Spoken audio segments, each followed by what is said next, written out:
Details shortly.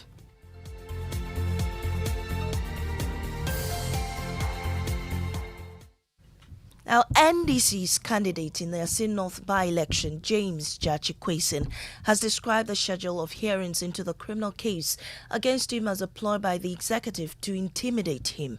On February 12, 2022, the state charged Mr. Kwesi with 5 counts: deceit of a public officer, forgery of a passport, knowingly making a false statutory declaration, perjury, and false declaration.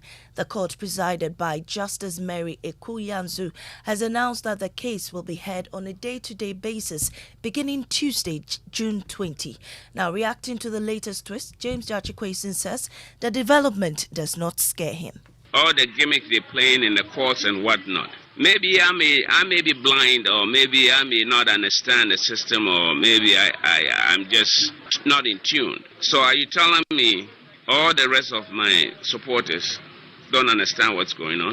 I said it. Even if they want to give me a bedroom in the court, I still know will still wait for me. If they want me to see me in court every hour, which means I can't leave, they should give me a chamber to sleep there. I'm still going to stand strong and tall and fight for my people. Mr. Kwesi is also confident the constituents will not be influenced by money to vote for the NPP's candidate in the June 27 by-election. I've already told them, any money they bring here, they should take it. They deserve it. It is the money that they should be using to develop this place that they have kept for themselves. Even now, their eyes are open that if they don't do some development in Asin North, and they are not going to vote for them, and they want to bring some of the money to share among them, I'll tell my population, take it. In fact, I went to some communities and I said, I would even disguise myself and come take some and give it to the chiefs and elders. The Speaker of Parliament, Alban Gbagban, is meanwhile alarmed at the monetization of elections in the country.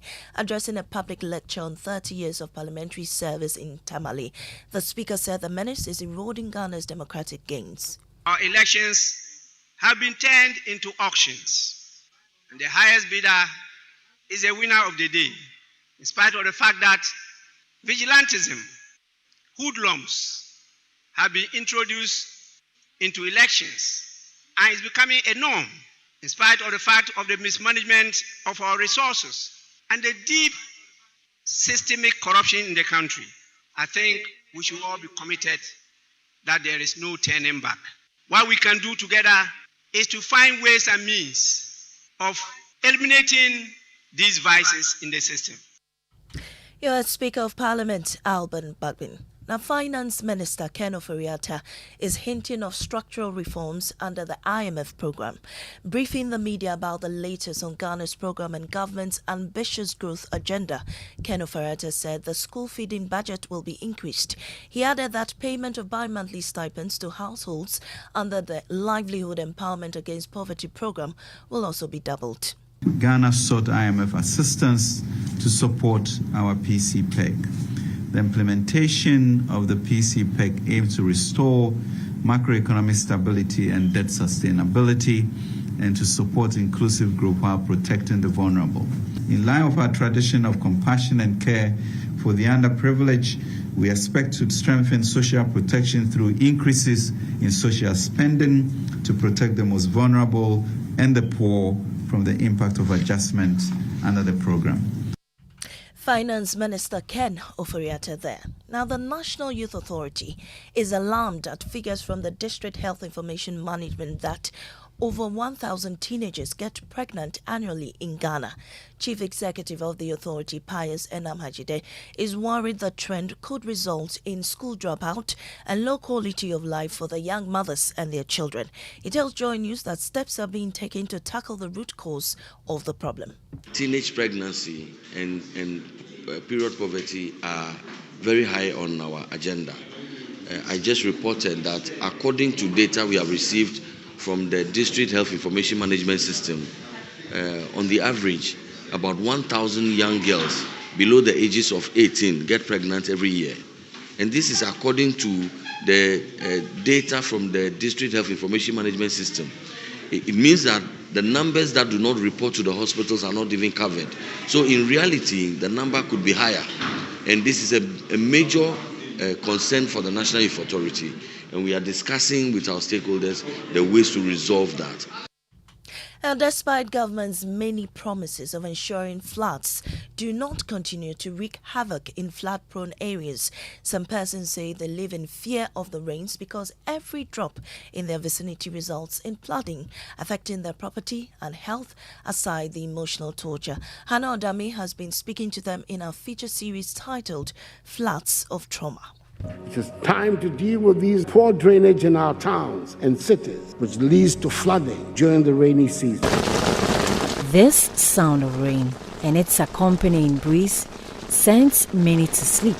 For others, however, it is an announcement of despair. Because these days, when it rains just between 2 to 3 hours, then we get afraid. The gathering of the clouds does not bring she and her family any joy. It is very painful. We get scared, even to put our heads on our beds. An occupational hygienist, Dr. Roland Srebo, talks about the health hazards associated with the floods and dampness that Irama and others who are in similar situation are susceptible to. After the flood has receded, the damp environment can also promote allergic reaction that can easily promote asthmatic. But Irama, who was born in this house, cannot move out. I have lots of empty rooms which I could have rented, but I cannot do so. Hannah Odame with the first in our feature series titled Floods of Trauma. Now, 6 senior high schools in the Upper East region are gearing up to stamp their presence in the 2023 National Science and Math Quiz Championship later in the year. The schools Notre Dame Seminary, Navrongo Senior High School, Awe Senior High Technical School, Bogatanga Senior High School, Sandema Senior High School, and Bongo Senior High School will be amongst at least 135 qualified schools from across Ghana to battle for the bragging rights. Emmanuel Bright Kweku has a wrap of the contest. Notre Dame Seminary, in a masterful display, extended Bogatanga Girls' losing streak after beating them by a 30-point margin. We don't deal with past glories, so let's just wait for the future. We don't toss dice to know whether we'll win or not. We are going to win. So let it come and we'll show the results. Big boss! Bogatanga SHS triumphed over their compatriots in an impressive run, winning their contest with 53 points. Our NSMQ contestants, they are doing great, they are smart. It is right to say they work like robots. An argument backstage between hip life artist Lord Kenya and Achiami 24 years ago led to the birth of Ghana's Music Awards. Chief Executive Officer of Charterhouse, organizers of the annual event, Teresa Ayoade, said the argument between the two during a program in Kumasi led to ideas formation that will lead to the staging of the first event in 1999. The award was born through Agro because it was on that Agro platform that was taking musicians to various parts of the country. Yeah. I think at one of the, I think in Kumasi also, he had backstage Achiami Kwame. At that time they were called Achiami. Achiami and Lord Kenya were backstage and they were arguing who was the most popular. So he came back, why don't we create a music awards or something?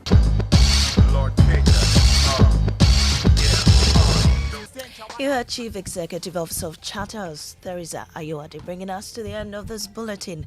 In our top story, NDC's candidate in the Asin North parliamentary by-election, James Gyakye Thompson, says the decision by the court to hear his latest case on a daily basis does not scare him. Business is up next.